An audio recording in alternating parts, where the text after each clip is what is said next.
Fokus utama hari ini. Laporan awal nahas helikopter disemenyih akibat sirip pengimbang kiri rosak.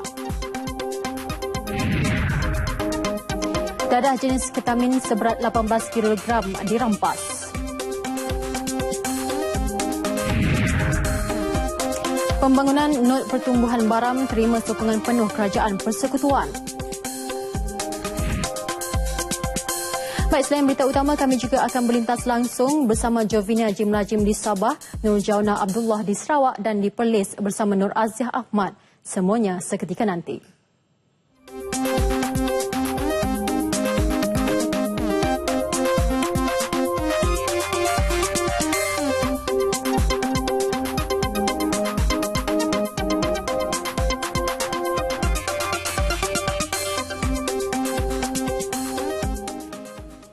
Baik, kami mulakan berita Nasional 5 dengan perkembangan berikut. Pembangunan Nod Pertumbuhan Baram yang dipilih untuk Stesen Pertanian Tanah Tinggi Bersepadu IHAS bakal menerima sokongan penuh Kerajaan Persekutuan. Komitmen dibuktikan selepas Tan Sri Muhyiddin Yassin mengumumkan Long Peluan yang mempunyai majoriti penduduk Kelabit dan Long Beruan dengan majoriti penduduk Penan di bawah IHAS sebagai kampung angkat. From the day that we announced today, the progress that could be made in those respective villages over the next 1 year, 2 years, in terms of standards of living, standard of healthcare, and the level of education of those people in those areas. Tan Sri Muhyiddin berkata demikian selepas mendengar taklimat ringkas mengenai IHAS yang disampaikan Timbalan Ketua Menteri Tan Sri Afred Jabu di Miri. Pertumbuhan Nod Baram juga merangkumi Bandar Baru Telang Usan, Stesen Pertanian Bersepadu dan pelbagai akses infrastruktur yang menghubungkan kawasan-kawasan di Baram. 5 nod pertumbuhan skor meliputi Samalaju, Mukah, Tanjung Manis, Tunoh dan Baram. Pada majlis sama, Tan Sri Muhyiddin turut mengumumkan peruntukan RM1 juta bagi membina 2 jabatan yang rosak teruk di Baram akibat banjir pada Mac lalu. Sejurus selepas itu, Timbalan Perdana Menteri diiringi Tan Sri Jabu dan Menteri Perumahan Sarawak, Datuk Amar Abang Johari Tun Openg dan rombongan berlepas ke Limbang. Tan Sri Muhyiddin yang dalam rangka lawatan sehari ke Limbang turut meluangkan masa mengunjungi Pasar Tamu Limbang. Lebih 1,000 penduduk setempat setia menanti kehadiran pemimpin nombor 2 negara dengan mengambil kesempatan beramah mesra. Selepas sesi ramah mesra dengan para peniaga, Tan Sri Muhyiddin meluangkan masa bersarapan bersama masyarakat setempat dan dijamu dengan kuih tradisional Limbang seperti kelupis, wajit dan madu kasirat. Tan Sri Muhyiddin kemudiannya meneruskan lawatan ke Sekolah Menengah Kebangsaan Limbang untuk majlis pemimpin bersama rakyat. Turut hadir Timbalan Ketua Menteri Tan Sri Datuk Patinggi Dr. Afred Jabu, Menteri Perumahan Datuk Amar Abang Johari Tun Openg, Menteri Perancangan Sumber dan Alam Sekitar 2 Datuk Amar Awang Tengah Ali Hassan serta pemimpin-pemimpin tempatan. Menteri Pengangkutan Datuk Seri Leow Tiong Lai ketika mengumumkan laporan awal nahas helikopter di Semenyih Selangor 4 April lalu mendapati pesawat mengalami kerosakan sirip pengimbang kiri selepas mendarat di sebuah sekolah di Muazzam Shah Pahang. Hasil siasatan dan pemeriksaan di kawasan pendaratan terakhir sebelum kemalangan berlaku mendedahkan masalah roda pendaratan kiri yang terbenam ke dalam tanah lembap ketika mendarat di padang bola sepak Sekolah Kebangsaan Ladang Kota Bahagia Rompin. Selain itu, terdapat juga kesan kebocoran cecair berlebihan dalam lubang pendaratan kiri dan atas rumput kira-kira 10 meter dari tempat pendaratan. Menurut rekod audio, juruterbang telah menyatakan kekhawatiran mengenai kebocoran cecair hidrolik, namun menurut saksi, juruterbang tersebut tidak membuat pemeriksaan selepas mendarat di padang berkenaan. Namun, menurut fakta yang diperolehi, sebuah lagi helikopter 9M GDI daripada Dangga Bay yang berada berdekatan telah membuat panggilan radio dan menyatakan bahawa helikopter 9M IGD telah membuat penurunan curam dan telah terhempas. Diperjelaskan juga Biro Siasatan Kemalangan Udara akan meneruskan penyiasatan bagi menentukan punca penurunan curam serta segala faktor yang relevan yang menyumbang kepada nahas. Biro Siasatan juga mencadangkan Jabatan Penerbangan Awam DCA supaya memastikan pengendali kategori persendirian supaya mematuhi Flight Operations Limitations bagi setiap kategori penerbangan. Beliau bercakap demikian dalam satu sidang media khas di Putrajaya mengenai laporan awal nahas helikopter itu yang mengorbankan 6 individu termasuk anggota Parlimen Rompin Tan Sri Dr. Jamaluddin Jajis. Dengan pengumuman yang dibuat juga, Datuk Seri Liau mengharapkan tiada spekulasi mahupun teori tidak tepat dibangkitkan. Malah masyarakat perlu sensitif dengan kesedihan yang dihadapi keluarga mangsa terlibat. Dinyatakan juga Biro Siasatan Kemalangan Udara turut mencadangkan beberapa perkara yang boleh dipertingkatkan bagi meneruskan siasatan. Ini antara lain termasuk pertama, analisis terperinci kotak hitam adalah perlu diteruskan bagi mendapatkan punca naas sesuatu kemalangan. Kedua, Jabatan Penerbangan Awam DCA perlu memastikan pengendali kategori persendirian supaya mematuhi Flight Operation Limitation bagi setiap kategori. Bercakap dalam sidang media ini juga, beliau turut memaklumkan DCA bakal mengkaji dan meneliti cadangan yang telah dikemukakan daripada laporan tersebut. Menjelang penguatkuasaan Ops Warta minggu depan, hanya 20,966 daripada 1.59 juta saman berstatus waran tangkap dikeluarkan susulan kegagalan pengguna menyelesaikan saman dan menghadiri perbicaraan di mahkamah. Menurut Ketua Trafik Pasukan Bukit Aman, Datuk Muhammad Fuad Abdul Latif, peluang telah diberi selama 2 minggu kepada pesalah trafik membuat semakan dan bayaran, namun hanya sebilangan kecil menjelaskannya. Pihaknya juga telah mengenal pasti pesalah trafik yang memiliki waran tangkap berkenaan dan hanya menunggu minggu depan untuk membuat penahanan seterusnya membawa mereka ke mahkamah. Pesalah trafik katanya tidak menggunakan peluang diberikan walaupun hebahan telah dibuat sejak 30 April lalu. Angka keseluruhan 1.59 juta saman itu merupakan baki dari 1.8 juta saman yang diumumkan Ketua Polis Negara Tan Sri Khalid Abu Bakar dalam Ops Selamat 5 yang dilancarkan semasa Hari Raya Aidilfitri tahun lalu. Bagi mereka yang mahu menyelesaikan masalah saman berkenaan, beliau mencadangkan agar mereka tampil di Bukit Aman atau Balai Polis Trafik berhampiran bagi membolehkan pihak polis membantu mereka menyelesaikan perkara berkenaan. Mengenai operasi yang akan bermula 19 Mei ini, selain sekatan jalan raya, penguatkuasaan Ops Warta juga katanya akan mengesan pesalah trafik sehingga ke kediaman mereka. Polis Pulau Pinang merampas dadah jenis ketamin seberat 18 kg dalam satu operasi di Bandar Perai Jaya Pulau Pinang Selasa lalu. Dalam serbuan tersebut, 2 lelaki masing-masing dalam lingkungan usia 34 hingga 45 tahun ditahan. Menurut Ketua Jabatan Siasatan Jenayah Narkotik Pulau Pinang, Superintendent Guan Bengkang, 2 lagi lelaki turut ditahan susulan itu. Keempat-empat suspek kini direman sehingga 18 Mei ini untuk siasatan lanjut mengikut Seksyen 39B-1 Akta Dadah Berbahaya 1952. Sementara itu, dalam satu kes berasingan, Polis Pulau Pinang menyita 3 kereta dianggarkan bernilai RM280,000. Turut ditemui wang tunai berjumlah RM10,311 serta barang kemas bernilai RM150,000.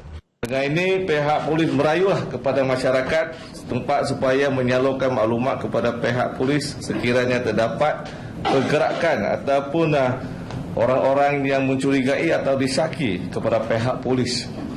Sekiranya supaya dapat kita mengambil tindakan. Polis turut meminta orang ramai menyalurkan maklumat kepada polis sekiranya terdapat pergerakan atau karakter yang mencurigakan di kawasan perumahan masing-masing. Operasi mengekang kemasukan pendatang asing tanpa izin parti ke Sabah terus dilakukan setiap masa bagi memberi jaminan keselamatan dan keselesaan kepada penduduk Sabah khasnya. Bagaimanapun, pihak berkuasa berdepan dengan situasi kekurangan pusat tahanan sementara PTS. Setiap operasi yang ini dibuat tu saya kena lihat tentang pusat tahanan sementara. Kalau pusat tahanan sementara itu penuh, macam mana you nak tanggap? Mana nak letak mereka? Lokap saya semua penuh. Ya, itulah constraint. Walau bagaimanapun, operasi tetap kita jalankan secara kecil-kecilan. Dan untuk makluman semua para media, sasaran target kita ada. Okey, isu di sekarang PTS. Okey, jadi kalau MKN tak bagi green light, kalau MKN bagi green light, kita akan buat operasi besar-besaran. Walau bagaimanapun, saya tahu setiap OSPD ada melaksanakan operasi on illegal immigrant secara kecil-kecilan, ya. Saya ada statistik dan benda ni dilaporkan kepada state government, kepada jawatan kuasa teknikal almost every month, yang mana dipungsikan oleh Tan Sri Joseph Pairin Titian. Sehingga hari ini, 6,857 parti berada di 4 pusat tahanan sementara di Sabah, iaitu 2,180 di Kota Kinabalu, Papar 1,595, Sandakan 1,389 dan Tawau 1,693 orang. Sementara itu, bagi tempoh Januari hingga hari ini, 8,226 parti telah diusir atau dihantar pulang ke negara asal masing-masing. Daripada jumlah itu, 6,092 adalah warga negara Filipina dan 2,134 warga negara Indonesia. Seorang lelaki yang dipercayai hayal selepas melanggar beberapa kereta dan melepaskan beberapa das tembakan di Pusat Tarbiah PAS Rantau Panjang Kelantan malam tadi ditahan. Ketua Polis Negeri Datuk Mazlan Lazim berkata lelaki berusia 40 tahun yang memandu kereta itu kemudiannya bertindak keluar dari keretanya dan memarahi seorang pekedai makan pada kejadian itu. Suspek mengambil telefon bimbit dan beberapa barangan lain dan kemudiannya beredar dari tempat kejadian. Hasil maklumat awam, suspek ditahan di rumahnya di Bunut Susu, Pasir Mas. Pistol tiruan dan sebuah kereta turut dirampas pada pukul 7 pagi tadi.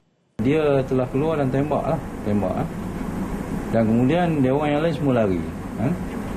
Dan masa yang sama, tuan kedai tu tutup pagar dalam tu, tak bagi dia lari.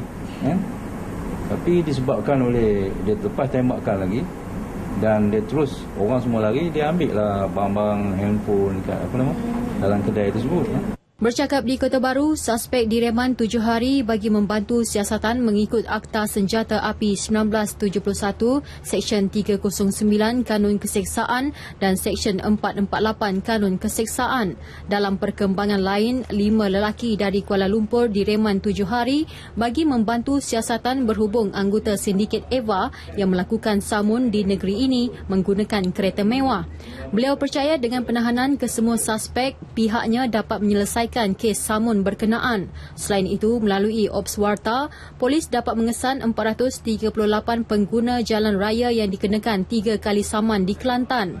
Ops Warta bermula 18 Mei ini hingga 31 Mei. Orang ramai dinasihat membuat pembayaran segera bagi mengelak dikenakan tindakan. Sebuah syarikat pembinaan didakwa selepas gagal mengemukakan dokumen diperlukan dalam tempoh 3 hari mengikut Akta Kawalan Harga dan Anti Pencatutan 2011. Bagaimanapun, selepas pertuduhan dibacakan di hadapan Hakim Mahkamah Session Johor Bahru, Azura Alwi, syarikat yang diwakili pengarah Chong Yong Sun, 43 tahun, mengaku tidak salah. Mengikut kertas pertuduhan, syarikat Huameng Trading Sendirian Berhad beralamat di Jalan Sri Tanjung, Mukim Parit Jawa Muar gagal mematuhi arahan notis yang dikeluarkan penolong pegawai Kementerian Perdagangan Dalam Negeri, Koperasi dan Kepenggunaan KPDNKK Johor pada 27 Mac. Mahkamah menetapkan ketidakpatuhan itu satu kesalahan mengikut Seksyen 21-5 Akta Kawalan Harga dan Anti Pencatutan 2011. Kes dikendalikan Timbalan Pendakwa Raya KPDNKK Zailin Zainuddin. Manakala tertuduh pula diwakili Peguam Zainal Nuruddin. Hakim Azura kemudian menetapkan kes disebut semula pada 28 Mei ini. Mahkamah Session Johor Bahru melepas dan membebaskan 2 sahabat selepas didapati tidak bersalah atas tuduhan membunuh tanpa niat Januari tahun lalu. Keputusan Hakim Noraini Ismail itu selepas mendapati pihak pendakwaan gagal membuktikan kes prima facie sekaligus melepaskan kedua-dua tertuduh daripada hukuman penjara 30 tahun. Kedua-dua tertuduh didakwa bersama 3 individu lagi yang boleh menyebabkan kematian M. Sugu 20 tahun di Jalan Datuk Yunus, Taman Perindustrian Datuk Yunus Sulaiman pukul 2.50 pagi 18 Januari 2014. Mengikut kertas siasatan, mangsa dilaporkan meninggal 8 hari selepas kejadian, namun laporan bedah siasat Hospital Sultanah Aminah HSA menunjukkan mangsa mengalami jangkitan kuman di kepala yang menjadi punca kematian. R. Jesus dan R. Mahentiran didakwa mengikut Seksyen 304(A) membawa hukuman penjara sehingga 30 tahun jika sabit kesalahan. Sepanjang perbicaraan sejak kes mula dibicarakan 20 Februari tahun lalu, 25 saksi dipanggil bagi memberi keterangan kepada mahkamah. Kedua-dua tertuduh diwakili Peguam A.V. Mala dan Chua Siu Chen. Sementara itu, di Mahkamah Magistrate Kota Baru, seorang peniaga dihukum penjara sehari dan didenda RM49,000 atas 2 pertuduhan berasingan memiliki barangan larangan import 4 tahun lalu. Magistrate Muhammad Nasiruddin Muhammad menjatuhkan hukuman itu kepada Muhammad Saleh Ong Abdullah 59 tahun selepas mengaku salah atas pertuduhan. Mengikut kertas pertuduhan, tertuduh didakwa memiliki 48 karton dan 156 paket rokok seluduk pelbagai jenama bernilai RM961.20 di sebuah premis bangunan Stadium Sultan Muhammad ke-4 pada 13 Julai 2011. Pertuduhan berasingan, Muhammad Saleh didakwa memiliki 233 karton rokok seluduk yang bernilai RM3,839.20 di tempat dan masa yang sama. Kesalahan itu didakwa mengikut Seksyen 135(1)D Akta Kastam 1967. Pegawai pendakwa Jabatan Kastam, Kati Gasadif yang mengendalikan pendakwaan telah memohon hukuman setimpal dikenakan sebagai pengajaran. Terdahulu, Peguam Latifah Arifin yang mewakili tertuduh memohon hukuman penjara berjalan serentak dan denda minima dikenakan kepada anak guamnya atas faktor usia dan telah insaf. Jenazah isteri Pesuruhjaya Tinggi Malaysia Allahyarham Datin Habibah Mahmud bakal dibawa pulang ke Malaysia hari ini setelah proses pemadanan ujian DNA selesai malam tadi. Pesawat khas yang akan membawa pulang jenazah dijangka berlepas malam ini dari Pangkalan Tentera Udara Nur Khan Islamabad dan dijangka tiba di tanah air pukul 7.55 pagi esok.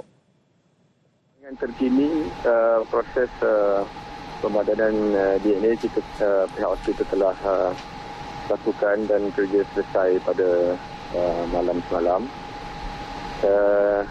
Kerja-kerja ini memang agak memakan masa, tambahan pula melibatkan keadaan jenazah yang sukar dikenal pasti dan kita kena mengambil sampel daripada tulang. Jadi kalau menggunakan tulang ni agak memakan masa lah ikut pihak hospital. Pihak Norway telah juga membawa jenazah balik semalam, tengah hari semalam. Pihak Indonesia juga telah membawa balik jenazah Duta Besar arwah isteri Duta Besar Indonesia balik ke Indonesia pada malam tadi lah.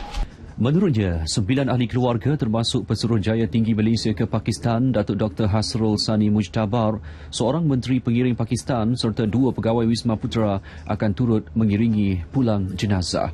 Kesemua mereka akan menaiki pesawat khas C-130 milik tentera Pakistan. Dr. Hasrul telah disahkan semalam oleh pihak hospital. Beliau stabil untuk turut mengiringi jenazah Allah ke Malaysia pada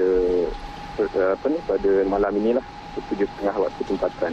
InsyaAllah pesawat akan sampai esok pagi di Malaysia pada pukul 7.55. Saya difahamkan pihak keluarga sudah bersetuju untuk membawa jenazah balik ke Muar.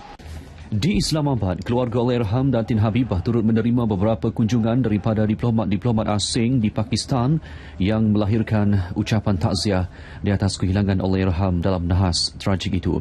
Sementara itu, kaki tangan Suruhanjaya Tinggi Malaysia di Pakistan turut mengirimkan gambar terakhir ke semua kaki tangan warga Malaysia dan warga tempatan pada malam sebelum nahas berlaku. Allahyarham Datin Habibah yang berumur 57 tahun mempunyai 3 orang anak.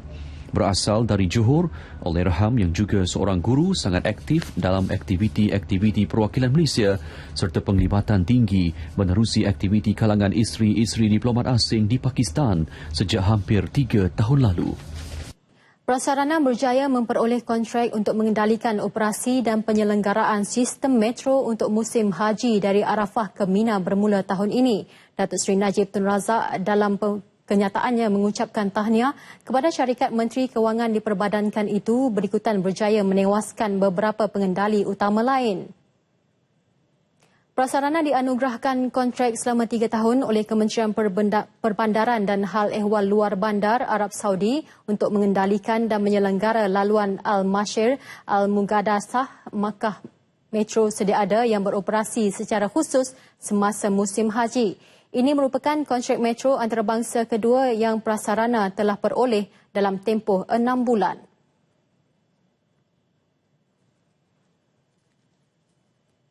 Rancangan Malaysia ke-10 RMK-10 dilihat berjaya dalam bidang-bidang yang menjadi tumpuan, antaranya bidang pendidikan, penghasilan modal insan berkemahiran tinggi, penyediaan infrastruktur dan kemudahan awam juga meningkatkan ekonomi negara. Pengarah Jabatan Jaringan Industri Masyarakat dan Alumni Universiti Teknologi MARA, Dr. Faizah Abdul Majid mengakui negara berada pada landasan yang betul untuk mencapai negara maju menerusi RMK-10 dan RMK-11. Kalau kita nak kata negara kita maju, kemajuan itu salah satu yang orang luar lihat adalah apakah basic commodities, basic keperluan yang disediakan oleh kerajaan untuk rakyat dia. Tentu sekali yang pertama dia akan lihat pengangkutan awam. Ya. Selain daripada itu, perumahan dan juga sekolah, pendidikan. Jadi itulah yang kita tekankan the last 5 years dalam RMK-10 dan saya rasa memang kerajaan kita we are on the right track lah, insyaAllah. Okey. Tambahnya, negara juga giat meningkatkan modal insan menerusi sektor pendidikan. Ekonomi Malaysia yang dulunya berasaskan pertanian, kemudian beralih ke perindustrian dan kini tumpuan adalah kepada pemindahan teknologi ke luar negara.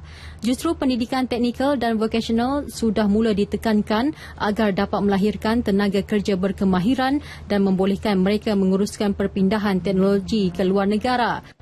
Menerusi RMK-10 juga, pendidikan awal kanak-kanak dititik beratkan apabila sasaran melebihi 60% kanak-kanak mendaftar untuk pendidikan prasekolah telah dicapai. Beliau bercakap dalam program Selamat Pagi Malaysia di Angkasa Puri.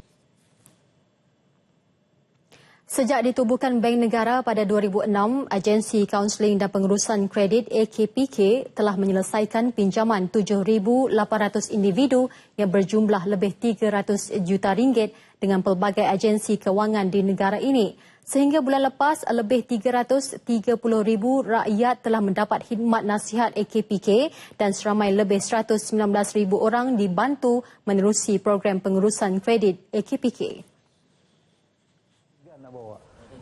Ketua Pegawai Eksekutif AKPK Azadin Ngah Tasir mengakui pihaknya bekerjasama dengan pelbagai organisasi dan agensi kewangan di seluruh negara ke arah membantu menyelesaikan masalah kewangan yang dihadapi orang ramai. Di mana kita lihat bahawa kesan pembayaran balik dia baik. Lebih kurang 80% daripada mereka ni membayar balik pinjaman mereka dengan aktif. Dan setakat ni setelah 8 tahun AKPK ni kita dah nampak lebih daripada 7,800 orang yang telah pun menyelesaikan pinjaman mereka sepenuhnya. Ini satu development yang baiklah. Beliau memberitahu pemberita selepas program AKPK bersama anda di RTC Tunjung, Kota Baru. Matlamat utama AKPK mengadakan program seumpama ini bertujuan memperkenalkan peranan dan perkhidmatan, membetulkan pandangan serta tanggapan umum serta menjadikan AKPK sebagai rujukan utama untuk pengurusan kewangan berhemat. AKPK sentiasa memberi peluang kepada orang ramai yang menghadapi masalah kewangan dengan mana-mana agensi kewangan supaya mendapatkan khidmat nasihat, kaunseling serta program pengurusan kredit.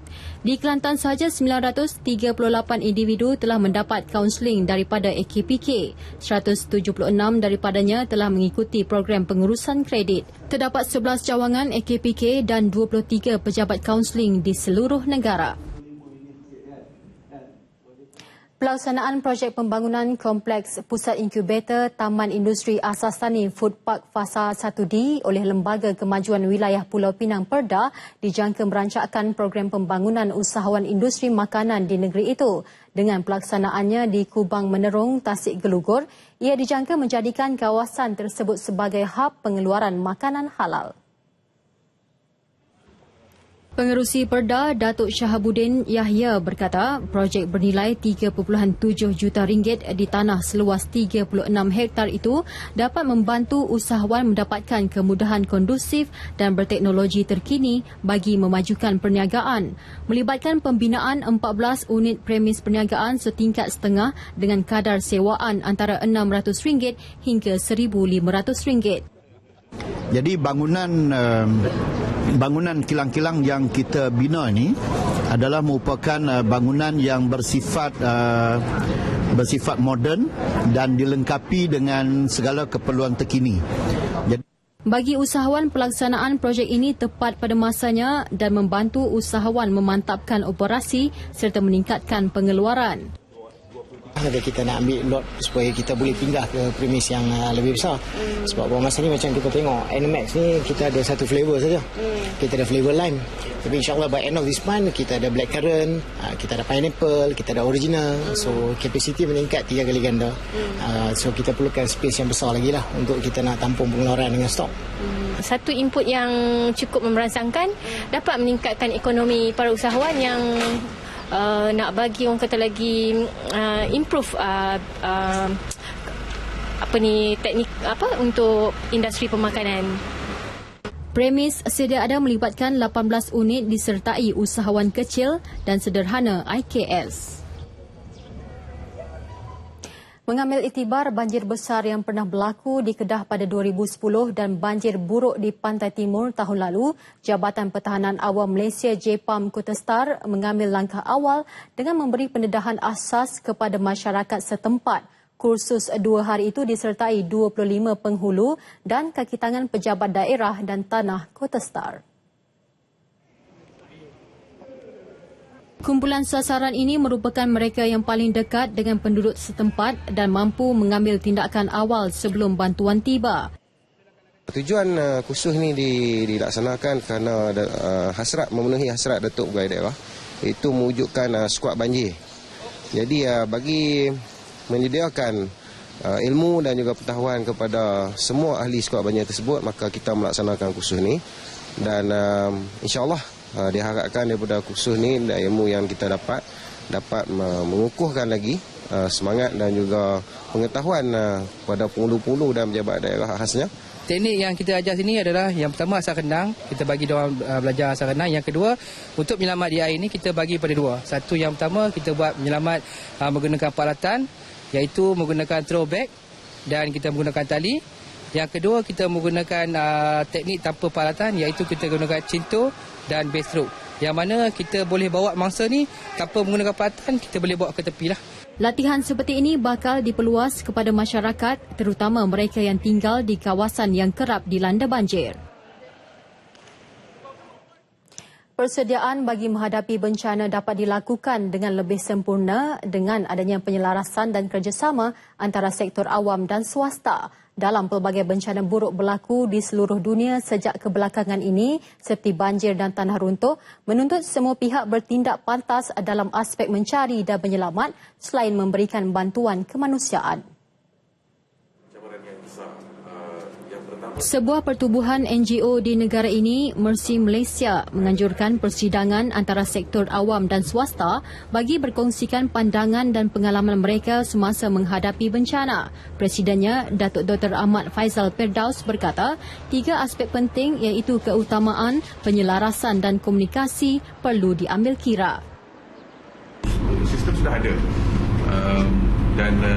Dan kita tidak pula kata bagi pihak Mercy Malaysia kita tidak pula kata semua sistem yang sedia ada itu harus ditukar 100%.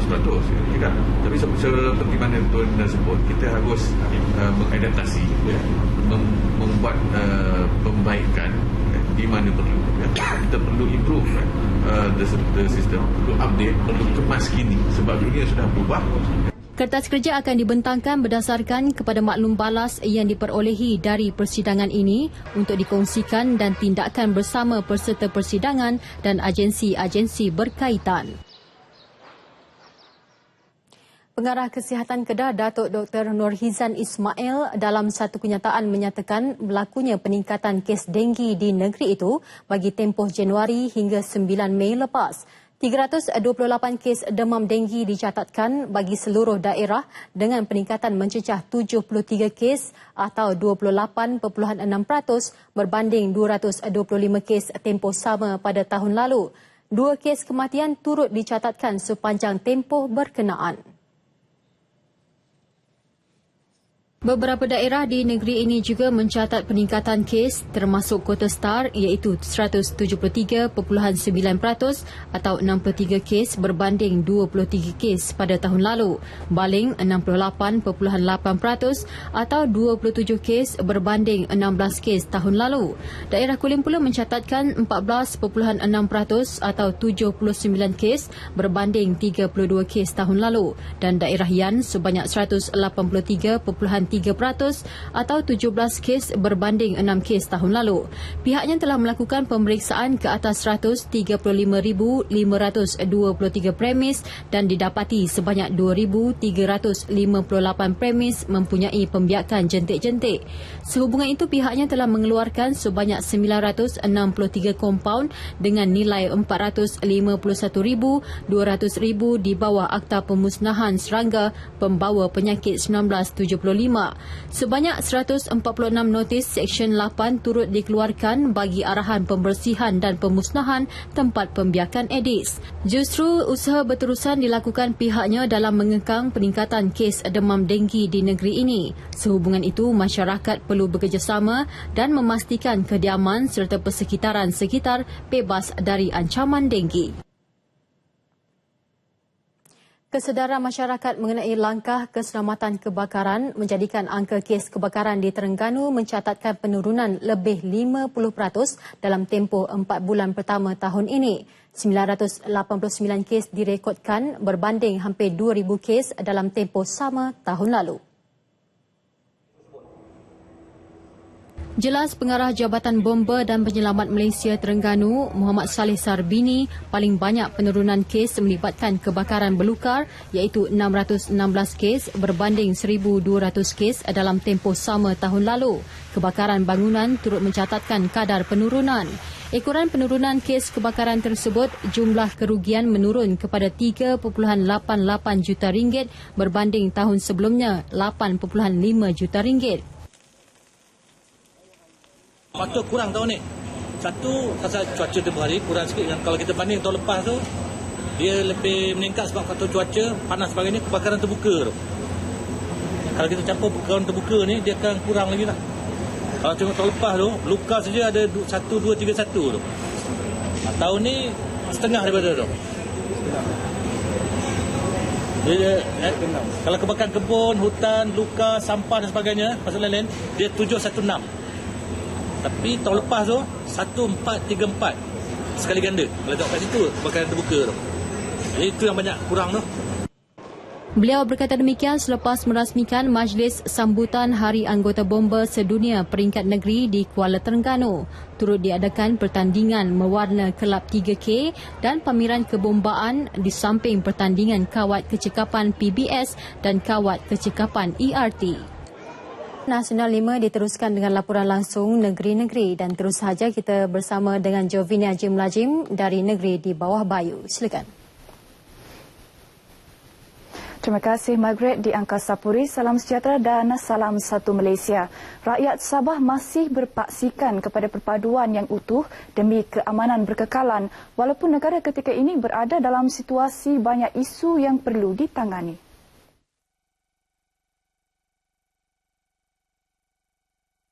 Timbalan Menteri Kerja Raya Datuk Hajar Rosnah Abdul Rashid Sherlin mengingatkan rakyat negeri ini terus bersatu padu dan tidak terpengaruh dengan sentimen keagamaan dan perkauman yang dimainkan pemimpin pembangkang.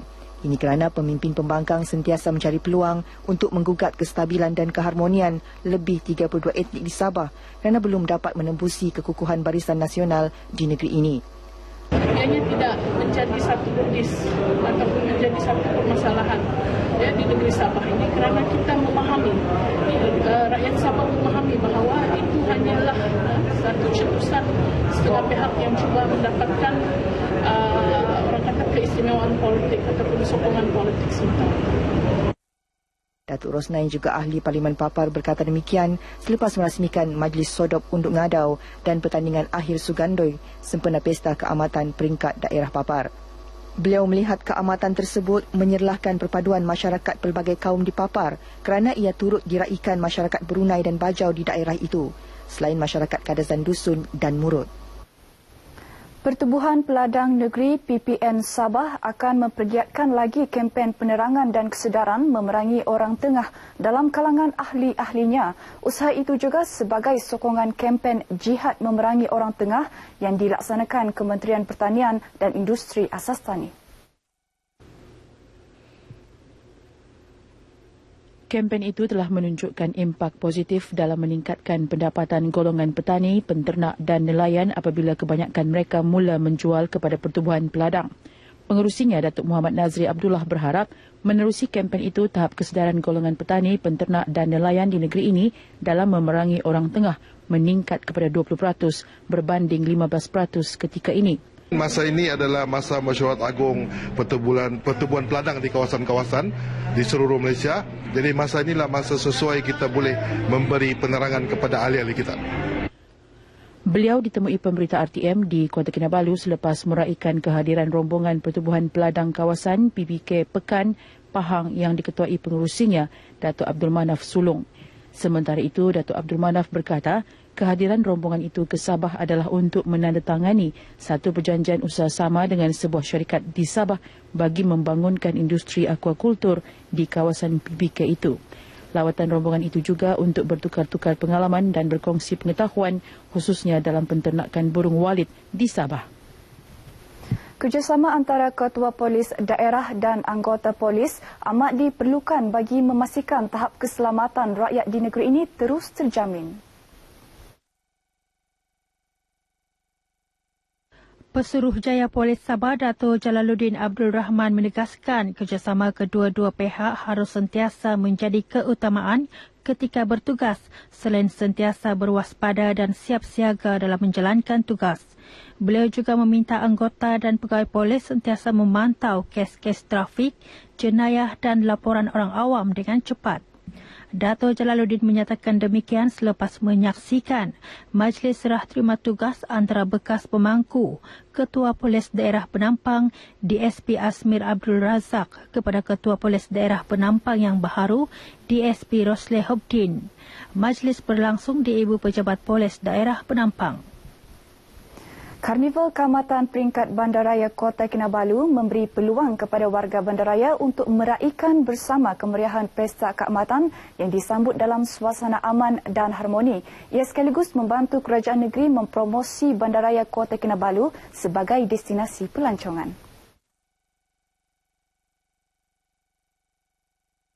Karnival Tanda Keamatan ini ialah untuk memberi peluang kepada warga bandaraya untuk sama-sama meraihkan Pesta Keamatan di samping menghayati kapal bergayaan budaya di negeri Sabah. Menurut Datuk Abidin sempena pengisytiharan tahun ini sebagai Tahun Festival Malaysia, karnival ini menjadi platform terbaik dalam mempromosikan produk kraftangan sekaligus menjana pendapatan usahawan tempatan. Beliau ditemui pemberita RTM dalam sodok Rombituan sempena pra-karnival keamatan peringkat Bandaraya Kota Kinabalu. Acara berkenaan menampilkan kelainan menerusi persembahan artis veteran Sabah. Lebih 400 pengunjung termasuk pelancong luar negara hadir memeriahkan karnival ini yang bertemakan keamanan dan perpaduan melalui kebudayaan. Malam ini, upacara perasmian karnival keamatan peringkat Bandaraya Kota Kinabalu akan dirasmikan Timbalan Ketua Menteri yang juga Huguan Seo, Tan Sri Joseph Parin Ketingan. Seramai 474 orang terdiri pegawai, jurulatih, guru dan kadet menjayakan perkemahan pasukan kadet Bersatu Malaysia Laut peringkat kebangsaan ke-19. Perkemahan itu yang diadakan di pangkalan TLDM Sepanggar Kota Kinabalu berakhir hari ini. Program berkenaan merupakan antara misi Tentera Laut Diraja Malaysia TLDM bersama Kementerian Pendidikan melahirkan generasi muda yang dinamik dan berdisiplin. Ia selaras usaha kerajaan ke arah melahirkan pelapis kepimpinan negara yang berwibawa. Dan dengan objektif untuk membina jati dirilah murid-murid sekolah ni supaya pada satu masa depan insya-Allah mereka boleh menjadi seorang yang boleh menyumbang kepada pembangunan negara. Kapten Muhammad Fadli berkata demikian dalam sidang media selepas majlis penutupan perkemahan tersebut.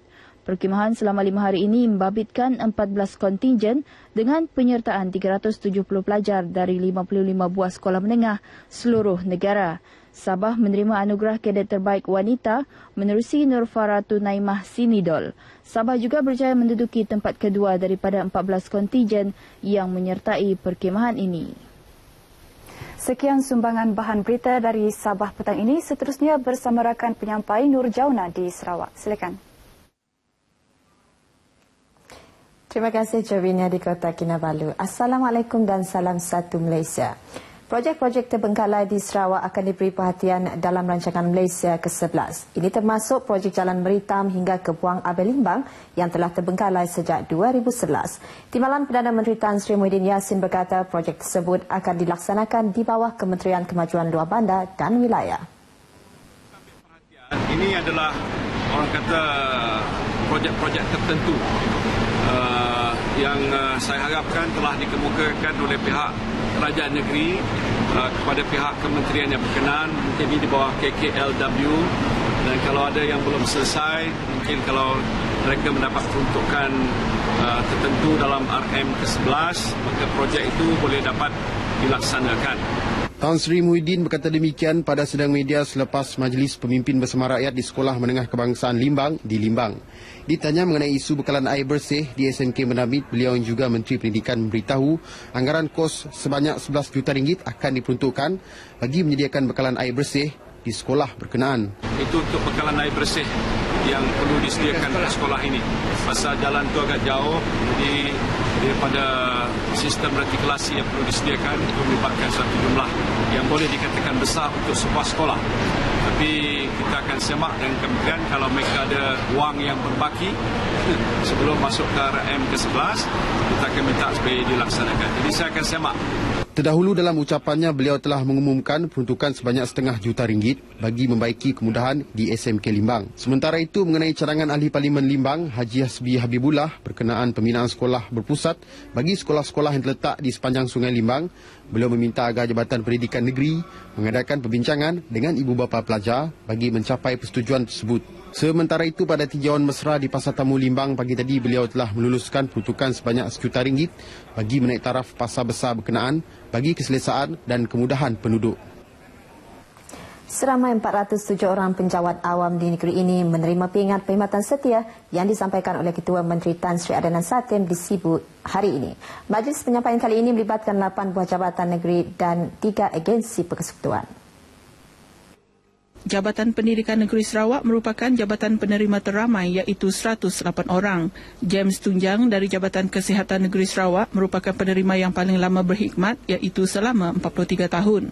Pada era pemerintahan Brooke, penjawat awam menerima pingat Long Service Decoration sebagai penghargaan dan pengiktirafan ke atas ketaatsetiaan mereka. Semenjak itu, penyampaian pingat ini terus dilaksanakan dengan istilah penyampaiannya bertukar-tukar sehinggalah dikenali sebagai pingat setia pada hari ini. Secara umumnya, pingat ini dianugerahkan kepada penjawat awam yang bertaraf tetap dan telah berkhidmat selama 20 tahun terus-menerus atau 25 tahun perkhidmatan terkumpul.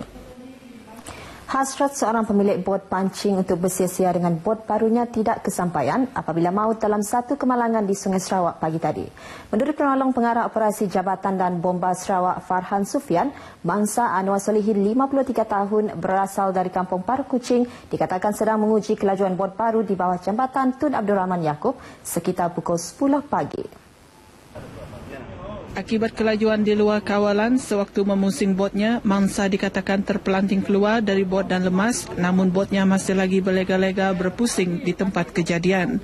Orang awam yang melihat kejadian itu memberi bantuan awal dengan menyelamatkan mangsa dan membawanya ke tepian sungai. Mesin ngetet sekejap lalu turun balik ke paru. Jadi tiba-tiba deknya kona lebih deknya terjatuh. Pelantin gugur dari bot.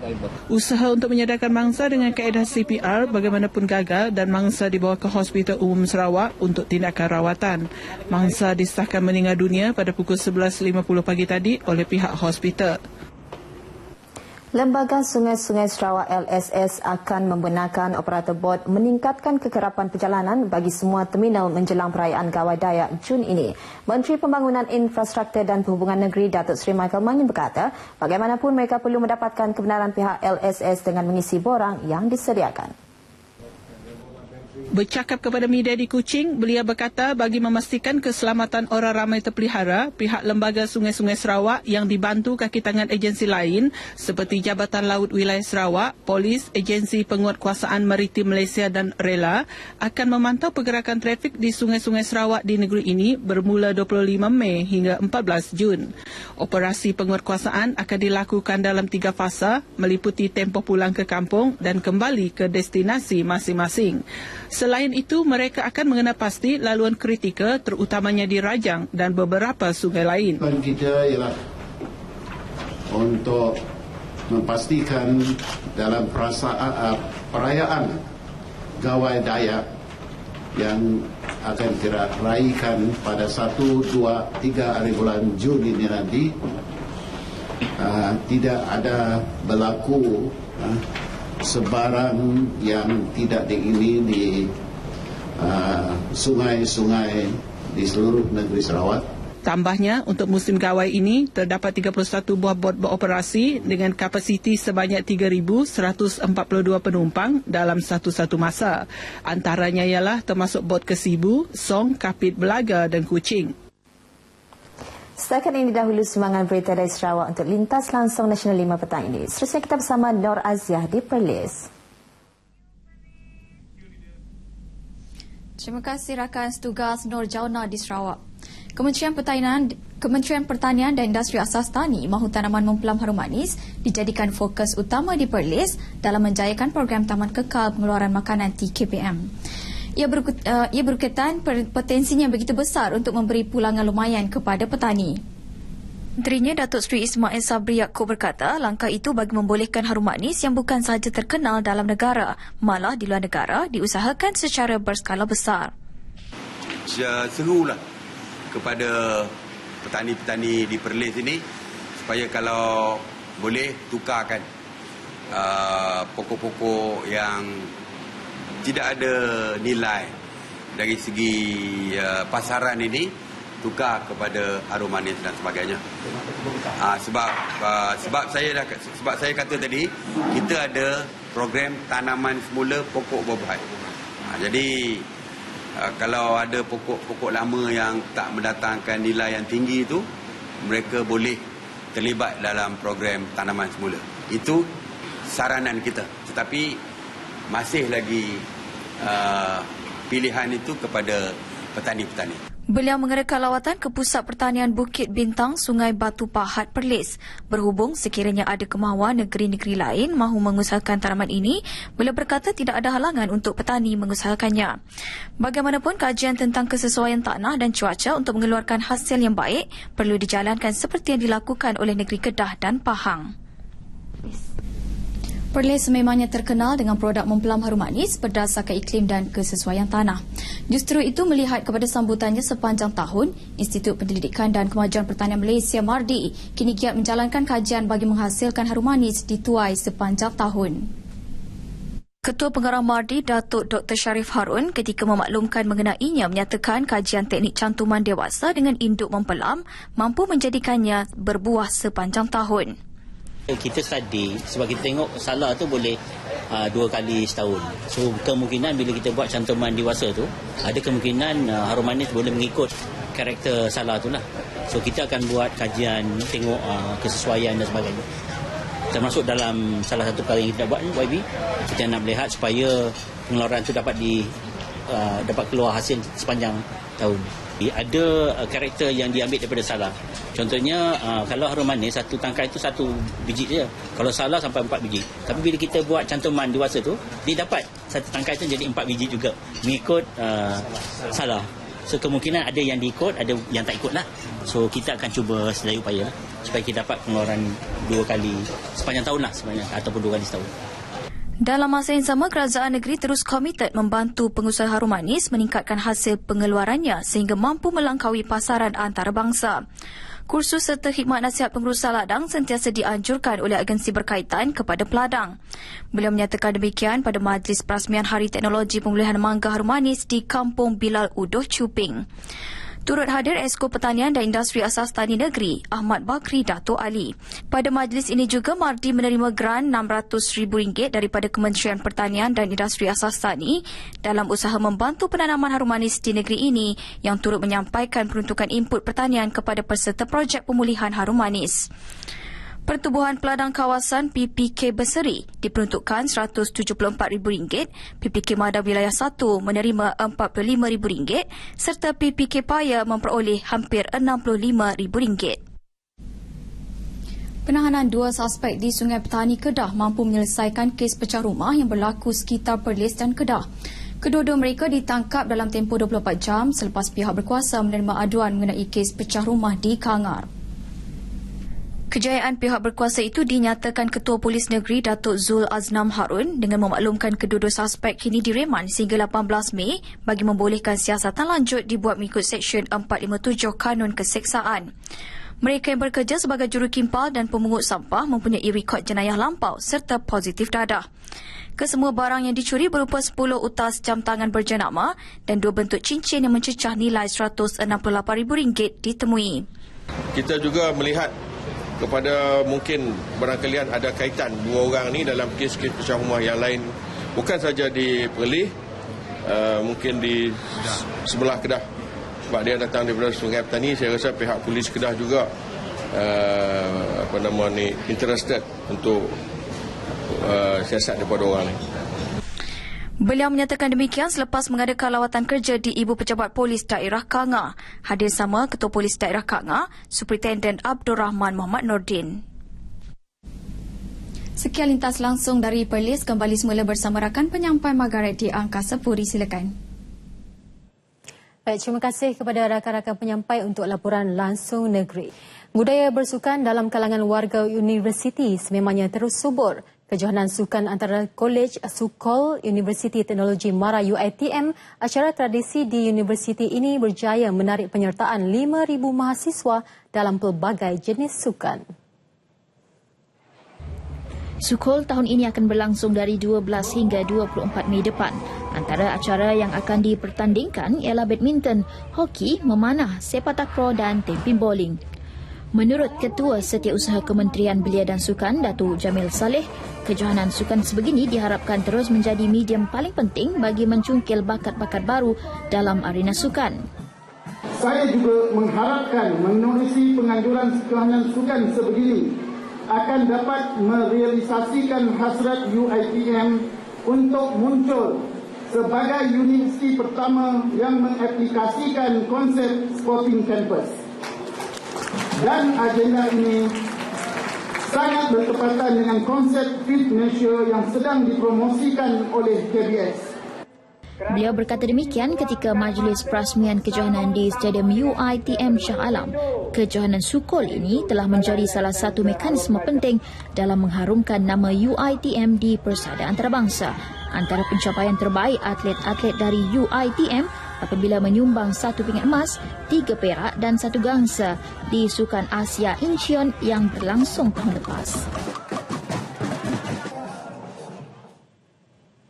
Sultan Perak Sultan Nazrin Muizzuddin Shah berangkat ke Bagan Datuh bagi menjalani istiadat mencecah kaki di beting beras basah.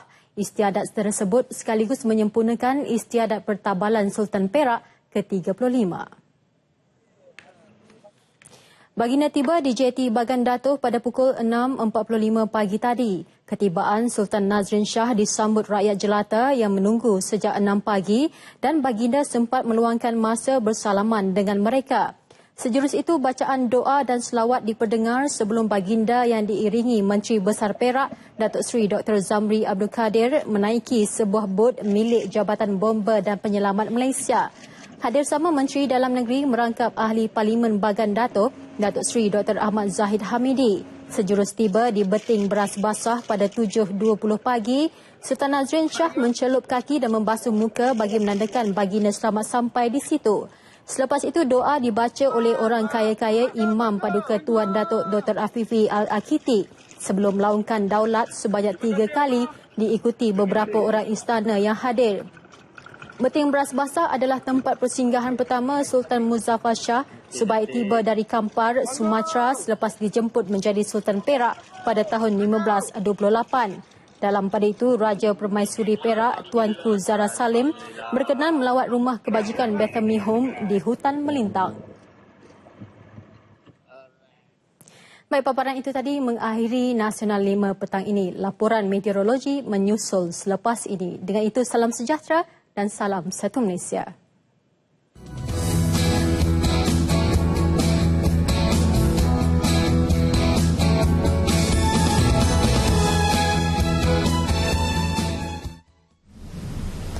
Assalamualaikum dan salam satu Malaysia. Anda bersama Map Malaysia untuk paparan cuaca buat hari ini. Jika diperhatikan di sini, paparan angin menunjukkan di semenanjung Malaysia angin bertiup dari arah barat daya dengan kelajuan sekitar 20 hingga 30 km sejam.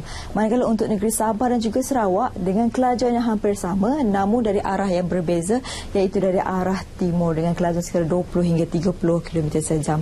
Bagi paparan cuaca pula, cuaca pada petang ini di semenanjung Malaysia khususnya agak lembap terutamanya di beberapa buah negeri, iaitu yang pada ketika ini sedang hujan beserta rebut petir, iaitu di daerah Larut Matang Perak, daerah Hulu Selangor, daerah Pekan Pahang dan juga di daerah Mersing serta Kota Tinggi Johor, di mana aktiviti hujan beserta petir ini dijangkakan boleh berterusan sehingga lewat petang ini. Bagi negeri Sabah juga sedang mereka keadaan yang agak lembap terutamanya di bahagian pantai barat Sabah, di mana ia dijangkakan boleh berterusan sehingga lewat petang ini.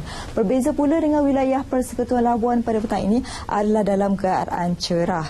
Bagi negeri Sarawak pula, jika diperhatikan di sini, di kebanyakan bahagian adalah dalam keadaan tidak hujan kecuali di bahagian Limbang dan juga di bahagian Kuching pada ketika ini sedang mengalami aktiviti hujan beserta petir. Namun begitu, dijangkakan semakin reda. Seterusnya kita ke tinjauan cuaca bagi bandar-bandar utama untuk esok hari.